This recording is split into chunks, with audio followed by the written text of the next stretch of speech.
1 John chapter 1, യോഹന്നാൻ എഴുതിയ 1-ാം ലേഖനത്തിൻ്റെ ചില ഭാഗങ്ങളാണ് ഇന്ന് എടുക്കുന്നത്. യോഹന്നാനെക്കുറിച്ച് നമുക്കെല്ലാവർക്കും യോഹന്നാൻ എന്ന പേര് വരുമ്പോഴേ നമുക്ക് സ്നേഹമാണ് ഓർമ്മ വരുന്നത്. ദൈവവും തൻ്റെ ശിഷ്യനാകുന്ന യോഹന്നാനുമായിട്ടുള്ള വിശുദ്ധ സ്നേഹം. ആ സ്നേഹത്തിൽ പല ശിഷ്യന്മാരും അറിയാത്ത ചില സത്യങ്ങൾ യോഹന്നാൻ അല്ലെങ്കിൽ യോഹന്നാൻ ശ്ലീഹ എന്ന് ചിലർ പറയും, യോഹന്നാൻ മനസ്സിലാക്കിയതിനെക്കുറിച്ചാണ് നമ്മൾ ഇന്ന് എടുക്കാൻ പോകുന്നത്. എങ്ങനെയാണ് നമുക്ക് നോക്കാം. ആദ്യ ഭാഗത്തിൽ, ആദ്യം മുതലുള്ളതും ഞങ്ങൾ കേട്ടതും സ്വന്തം കണ്ണുകൊണ്ട് കണ്ടതും ഞങ്ങൾ നോക്കിയതും ഞങ്ങളുടെ കൈ തൊട്ടതുമായ ജീവൻ്റെ വചനം സംബന്ധിച്ച്. എന്താണ് ആദ്യം തുടങ്ങിയിട്ടുള്ളതിൻ്റെ മർമ്മം? കാരണം ക്രിസ്തുവിനെ അറിഞ്ഞ നിമിഷത്തിൽ യോഹന്നാൻ ആദ്യത്തുള്ള കാര്യം അറിയുന്നു. ദൈവത്തെ, അതായത് നമ്മൾ ക്രിസ്തുവിൽ പൂർണ്ണതയുള്ളവരായി മാറും. നമുക്ക് പൂർണ്ണതയെന്ന് ചോദിക്കുമ്പോൾ perfection is not possible in this earth. പക്ഷേ ക്രിസ്തുവിലാകുമ്പോൾ ആ ക്രിസ്തുവിൻ്റെ ആ സ്നേഹത്തിനകത്ത് എല്ലാം തികഞ്ഞു വരികയാണ്.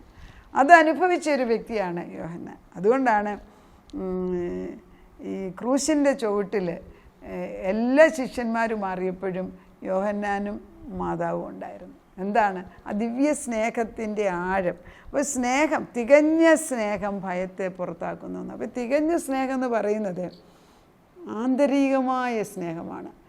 അത് വേർഡ്സ് കനോട്ട് എക്സ്പ്ലെയിൻ ഇറ്റ്. നമ്മുടെ അകത്തുനിന്നൊരു ദിവ്യ സ്നേഹം. അത് പലപ്പോഴും സിമ്പിളായിട്ട് നോക്കുന്ന അമ്മയപ്പന്മാർക്ക് മക്കളോടുള്ള സ്നേഹം, അതൊരു വിശുദ്ധ. അവരെപ്പോഴും ഇങ്ങോട്ട് എക്സ്പെക്റ്റ് ചെയ്യുന്നതിൽ കൂടുതൽ അങ്ങോട്ട് കൊടുത്തുകൊണ്ടേ ഇരിക്കുന്ന ഒരു സ്നേഹം. എന്നാൽ ഈ കാലങ്ങളിൽ അത് മാറിക്കൊണ്ടിരിക്കുകയാണ്. സ്വന്തം അമ്മമാരും അപ്പന്മാരും മക്കളെ ഉപദ്രവിക്കുന്നവരും മാറി നിൽക്കുന്നവരും ഇല്ലേ?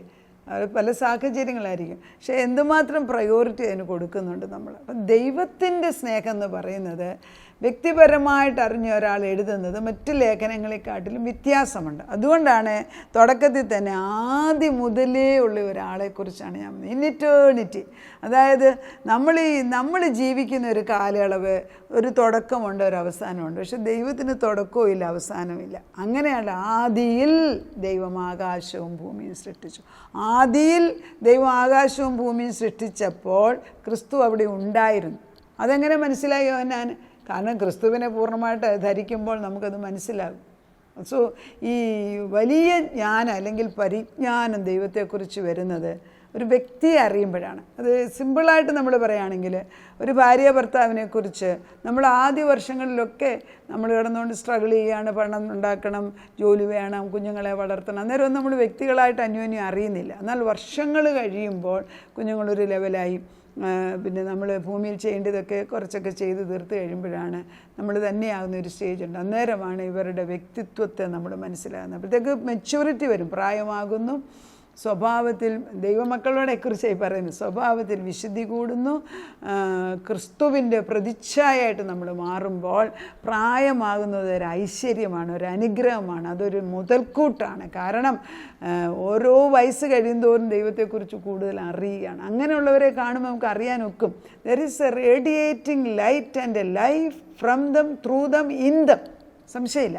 അങ്ങനെയുള്ളവരിൽ അതെങ്ങനെയാണ് പറഞ്ഞ് പഠിപ്പിക്കുകയെന്ന് ചോദിച്ചാൽ, അങ്ങനെ ഒരു വ്യക്തി ഉണ്ടോ എന്ന് ചോദിച്ചാൽ, നമുക്ക് എൻ്റെ ഭവനത്തിൽ തന്നെ പലപ്പോഴും എൻ്റെ ഹസ്ബൻഡ് അങ്ങനെ പ്രവർത്തിക്കുന്നത് ഞാൻ കാണാറുണ്ട്. കാരണം the spirit of the Lord hovers. നമ്മളിപ്പോൾ വചനം എപ്പോഴും എടുത്തുകൊണ്ടിരിക്കുമ്പോൾ എന്നിൽ വ്യത്യാസം ഞാൻ കാണുന്നുണ്ട്.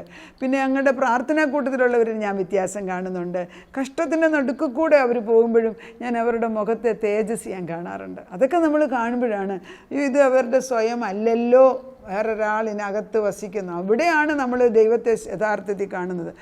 എല്ലാം സുഖമായിട്ട് യേശുവിനെ കാണാൻ, എല്ലാം ശരിയായിട്ട് സുവിശേഷം പറയാമെന്ന് വിചാരിച്ചാൽ ഒരിക്കലും ഉണ്ടാകാൻ പോകുന്നില്ല. അങ്ങനെ ഒരു സ്റ്റേജ് ഇല്ല. ബട്ട് വാട്ട് എവർ ടാലൻറ്റ് നമുക്ക് തന്നിരിക്കുന്ന, ഏത് കൃപയാണ്, ഏത് ടാലൻ്റാണ് തന്നിരിക്കുന്നത്, അത് ദൈവനാമത്തിൽ ഉപയോഗിക്കാൻ തക്കവണ്ണം ഈ വചനം ഫലപ്രദമാകണം. അതുകൊണ്ടാണ് യോഹന്നാൻ എഴുതിയ ആദ്യത്തെ വാക്യം വായിക്കുമ്പോഴേ, ആദ്യം മുതലുള്ളതും ഞങ്ങൾ കേട്ടതും സ്വന്തം കണ്ണുകൊണ്ട് കണ്ടതും ഞങ്ങൾ നോക്കിയതും ഞങ്ങളുടെ കൈ തൊട്ടതുമായ ജീവൻ്റെ വചനം. അത് യേശു. അല്ല, എന്തൊരു ഭംഗി. അവൻ്റെ പേര് വെളിപ്പാട് 19:13 പറയുന്നത് അവൻ്റെ തൊടമേൽ ജീവവചനമെന്നാണ് എഴുതിയിരിക്കുന്നത് പേര്.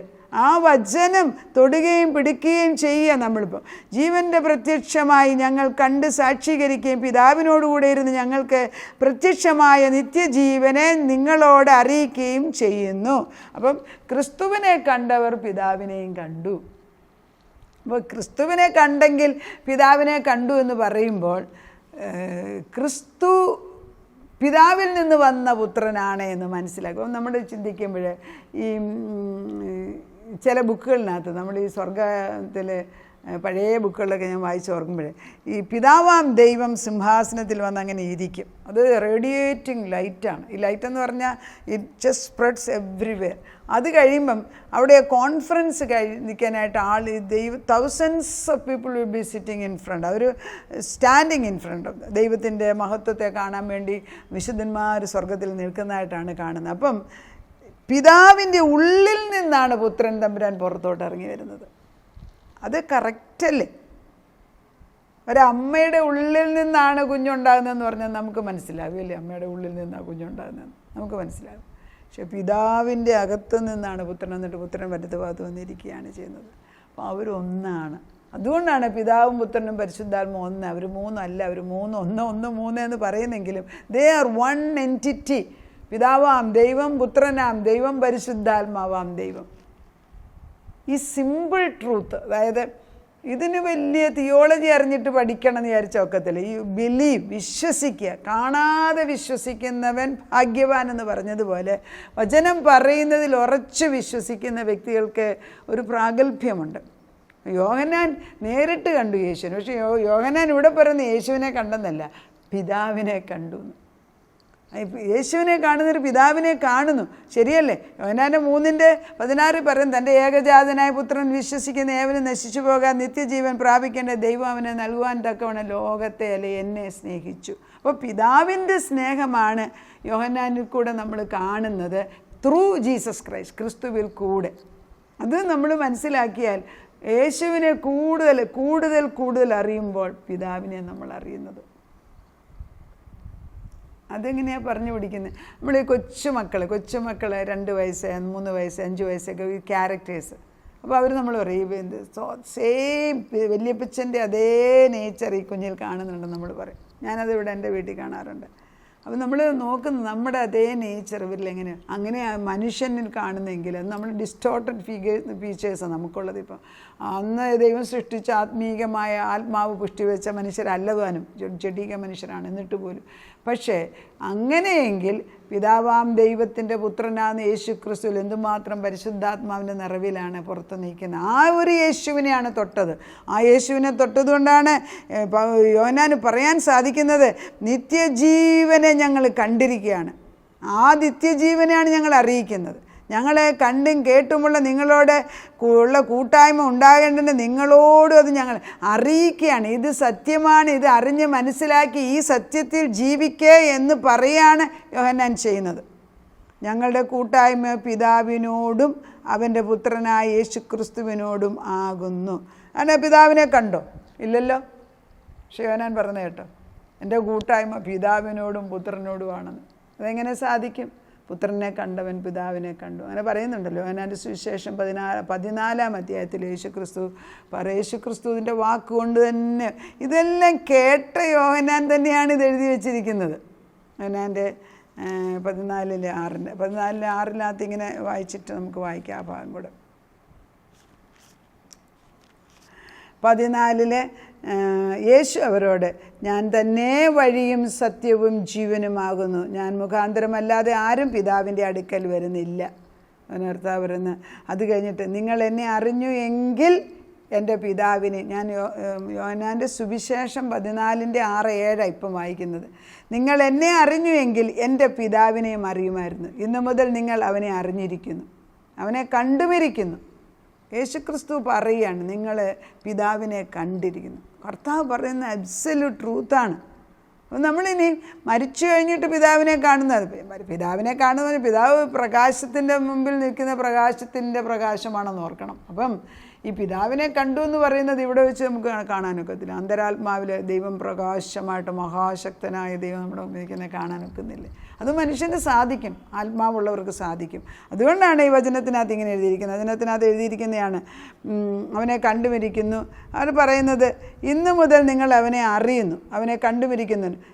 യേശു പറയുകയാണ്, പിതാവിനെ നിങ്ങൾ കണ്ടിരിക്കുന്നു അറിഞ്ഞിരിക്കുന്നു എന്ന് പറയുമ്പോൾ പുത്രൻ തമ്പുരാൻ പറയുന്നത് എന്താണെന്നുണ്ട്. ഫിലിപ്പോസ് ചോദ്യം, കർത്താവേ പിതാവിനെ ഞങ്ങൾക്ക് കാണിച്ചു തരണം, എന്നാൽ ഞങ്ങൾക്ക് അത് മതി എന്ന് പറഞ്ഞു. അപ്പോൾ ഫിലിപ്പോസിന് മനസ്സിലായില്ല. ഫിലിപ്പോസ് പറയുന്നു, ഞങ്ങളെ ഒന്ന് കാണിച്ചതാ പിതാവിനെ ഒന്ന് കാണിച്ചു. കർത്താവ് പറയുന്നത് മനസ്സിലാക്കണമെങ്കിലും ആത്മാവിൻ്റെ തീഷ്ണത വരണമല്ലോ. അത് പിന്നെ പരിശുദ്ധാത്മാ വന്നപ്പോൾ ഇതെല്ലാം സംഭവിക്കുന്നുമുണ്ട്. അവർ പറയുന്നത് എന്താണ്? അപ്പോൾ യേശു അവനോട്, ഞാൻ ഇത്ര കാലം നിങ്ങളോട് ഇരുന്നിട്ട് നീ എന്നെ അറിയുന്നില്ലേ? ഫിലിപ്പോസേ, എന്നെ കണ്ടവൻ പിതാവിനെ കണ്ടിരിക്കുന്നു. പിന്നെ പിതാവിനെ ഞങ്ങൾക്ക് കാണിച്ചു തരണമെന്ന് നീ പറയുന്നത് എങ്ങനെ? ഞാൻ പിതാവിലും പിതാവ് എന്നിലും ആകുന്നുവെന്ന് നീ വിശ്വസിക്കുന്നില്ലയോ? ഞാൻ നിങ്ങളോട് പറയുന്ന വചനം സ്വയമായിട്ടല്ല സംസാരിക്കുന്നത്. പിതാവ് എന്നിൽ വസിച്ചുകൊണ്ട് തൻ്റെ പ്രവൃത്തി ചെയ്യുന്നു. ഞാൻ പിതാവിലും പിതാവ് എന്നിലും എന്നെ വിശ്വസിപ്പീൻ, അല്ലെങ്കിൽ എൻ്റെ പ്രവൃത്തി കണ്ട് വിശ്വസിപ്പീൻ. ഇത് മനോഹരമായിട്ട്, പുത്രനെ കണ്ടവൻ പിതാവാം ദൈവത്തെ കണ്ടു. യോഹന്നാൻ സ്വർഗത്തിൽ പോയിട്ടൊന്നും അല്ല ഇത് എഴുതി വെച്ചിരിക്കുന്നത്. യോഹന്നാൻ പുത്രനെ കണ്ടപ്പോൾ പുത്രനിൽ കൂടെ പിതാവിനെ കണ്ടു. നമ്മുടെ അല്പസമയമെടുത്ത് ഈ ഒരു വചനം വരുമ്പോഴെങ്കിലും കർത്താവ് അതിനകത്തുനിന്ന് പുത്രനിൽ കൂടെ എനിക്ക് പിതാവിനെ കാണാൻ സാധിക്കുന്നു എന്നുള്ള ഒരു ഒറ്റ സത്യം മനസ്സിലാക്കിയാൽ ഇന്നത്തെ വചനം പ്രയോജനപ്പെടും. അത്ര അറിഞ്ഞാൽ മതി. നീ പിതാവിനെ കാണിക്കണമെന്ന് ഫിലിപ്പോസ് ചോദിച്ചപ്പോൾ കർത്താവ് എന്നെ കണ്ടു എങ്കിൽ നീ പിതാവിനെ കണ്ടു. അപ്പോൾ യേശുവിനെ കണ്ടിട്ടില്ല എങ്കിൽ പിതാവാം ദൈവത്തിനെ കാണുന്നില്ല.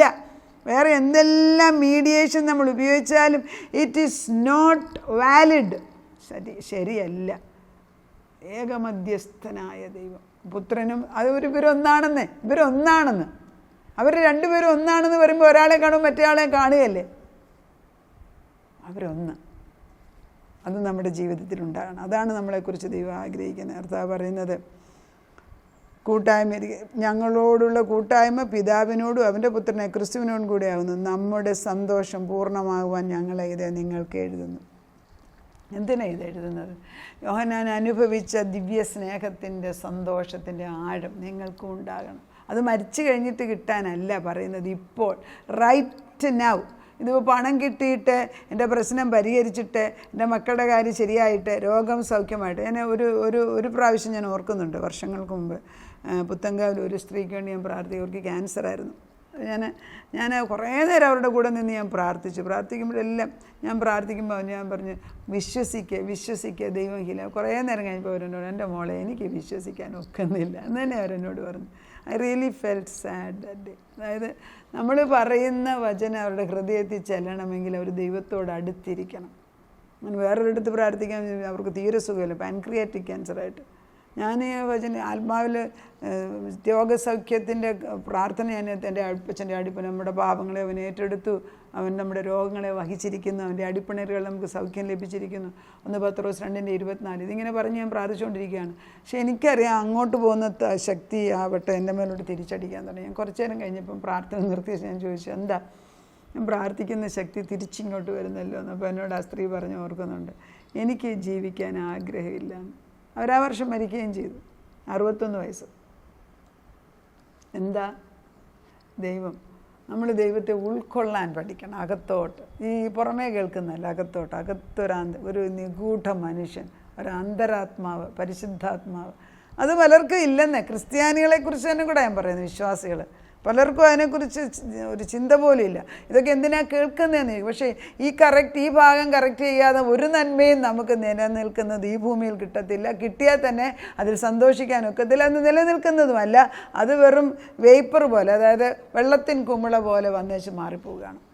നമുക്ക് ദൈവത്തിൻ്റെ സന്നിധിയിൽ കടന്നു വന്ന് യോഹന്നാൻ കണ്ട യേശുവിനെ കാണാം. യോഹന്നാൻ കണ്ട യേശുവിൽ കൂടി പിതാവിനെ കൂടെ കാണാൻ നമുക്ക് പ്രാർത്ഥിക്കാം. നാഥ, നിൻ്റെ സന്നിധിയിലേക്ക് ഞങ്ങൾ കടന്നു വരിക. യോഹന്നാൻ കണ്ടതും തൊട്ടതും അനുഭവിച്ചതും കേട്ടതുമായ ദൈവത്തെ, ആ വചനമാകുന്ന ക്രിസ്തുവിനെക്കുറിച്ചാണ് എത്ര മനോഹരമായിട്ട് എഴുതി വച്ചിരിക്കുന്നത്. ആ ക്രിസ്തുവിൽ കൂടി പിതാവിനെ കൂടെ കാണാനുള്ള ഭാഗ്യമുണ്ടാകുകയും അതുകൊണ്ടാണല്ലോ ക്രൂശിൻ്റെ ചുവട്ടിൽ നിൽക്കുമ്പോഴും ഭയമില്ലാതെ നിൽക്കാനുള്ള കൃപ സ്നേഹത്തിനുണ്ടായിരുന്നു. ആ ദിവ്യ സ്നേഹം ഞങ്ങൾക്കിട്ട് തരണം. ആ സ്നേഹത്തിന് അതിരില്ല കർത്താവേ. ആ തികഞ്ഞ സ്നേഹം ഞങ്ങളുടെ ഹൃദയത്തിൽ അവിടുന്ന് ഇട്ട് തരണം. ഞങ്ങൾ ചോദിക്കുകയാണ്, ഞങ്ങൾക്ക് തരണം. ഞങ്ങളുടെ ഭർത്താക്കന്മാർക്ക്, ഭാര്യമാർക്ക്, മക്കൾക്ക്, മരുമക്കൾക്ക്, കൊച്ചുമക്കൾക്ക്. ഇത് എങ്ങനെ പറഞ്ഞു പിടിപ്പിക്കണം ഞങ്ങൾക്ക് അറിയത്തില്ല. പക്ഷേ ഞങ്ങൾ ചോദിക്കുന്നത് എന്താണെന്ന് അവിടുന്ന് അറിയുന്നുണ്ട്. അതുകൊണ്ട് നിൻ്റെ ദിവ്യ സ്നേഹം ഞങ്ങളുടെ ഹൃദയത്തിലേക്ക് വരണം. കർത്താവിൻ്റെ വിശുദ്ധ സ്നേഹം ഞങ്ങളിൽ വരുമ്പോൾ ആ സ്നേഹത്തിന് വേണ്ടി എന്ത് കഷ്ടതയും സഹിക്കാൻ ഒരു പ്രയാസവുമില്ല. അതുകൊണ്ടാണല്ലോ അവിടുത്തെ അമിതമായ സ്നേഹം നിൻ്റെ സൃഷ്ടികളാകുന്ന ഞങ്ങളെ രക്ഷിക്കാൻ വേണ്ടി ആ വലിയ സ്നേഹത്തിൽ ക്രൂശ മരണം ഏറ്റെടുത്തപ്പോഴും ഞങ്ങളെ ഒരു സമയത്ത് പോലും കുറ്റം പറയാതെ ഞങ്ങളെ ഉൾക്കൊള്ളുക തന്നെയല്ല, ചെയ്തെടുക്കേണ്ട ജോലി പൂർത്തീകരിച്ച് വിശുദ്ധ രക്തം, പുത്രൻ തമ്പുരാൻ്റെ തന്നെ രക്തം കൊണ്ട് അതിവിശുദ്ധ സ്ഥലത്തെ പിതാവിൻ്റെ മുമ്പിൽ കൊണ്ടുകൊടുത്ത് ഞങ്ങളെ ആ രക്തം കൊണ്ട് മറുവിലയായിട്ട് കൊടുത്ത് വാങ്ങിച്ചെടുത്തതിന് നന്ദിയോടെ സ്തോത്രം ചെയ്യുന്നു. ഞങ്ങളുടെ ആത്മാവിനെ വീണ്ടെടുക്കുക തന്നെയല്ല, നിത്യജീവനെ തന്ന് ഞങ്ങളെ ബലപ്പെടുത്തുന്നതിന് സ്തോത്രം. നാഥാ, ഈ ഭൂമിയിലുള്ളതിന് മാത്രം ഞങ്ങളുടെ കണ്ണ് ദൃഷ്ടി വെക്കാതെ നിൻ്റെ മുഖത്തേക്ക് നോക്കിയേച്ച് സ്വർഗത്തിലിരിക്കുന്ന പിതാവും പുത്രനും പരിശുദ്ധാത്മാവും ഞങ്ങളുടെ കൂടെ ഉണ്ടെന്നുള്ള ബോധത്തോടുകൂടി ജീവിപ്പാൻ ഞങ്ങളെയും ഞങ്ങളുടെ തലമുറകളെയും പഠിപ്പിക്കണേ അപ്പച്ച. ഈ ഒരു സത്യം മനസ്സിലാക്കി കഴിഞ്ഞാൽ ജീവിതം കുറെ കൂടെയൊക്കെ ഞങ്ങൾക്ക് സന്തോഷിക്കാൻ ഒക്കും. ദൈവനാമത്തിൽ ഞങ്ങൾ ചോദിക്കുന്നു അപ്പച്ച, ആ സത്യം ഞങ്ങളുടെ ഹൃദയത്തിൽ പകർന്നു തന്നാട്ടപ്പച്ച. ഞങ്ങളുടെ പാത്രത്തെ ഞങ്ങൾ നിൻ്റെ മുമ്പിൽ തുറന്നു വെച്ച് തരുന്നു. വിധവയായ സ്ത്രീയെ പാത്രം നിറച്ച് അനേക പാത്രങ്ങൾ എണ്ണയും അഭിഷേകം ഒഴുക്കി കൊടുത്തതുപോലെ ഇന്ന് ഈ വരുന്ന വചനം അഭിഷേകമായിട്ട് അനേക കുടുംബങ്ങളിൽ ദൈവവചനം അഭിഷേക എണ്ണയായിട്ട് കടന്നു ചെല്ലട്ടെ അപ്പച്ച.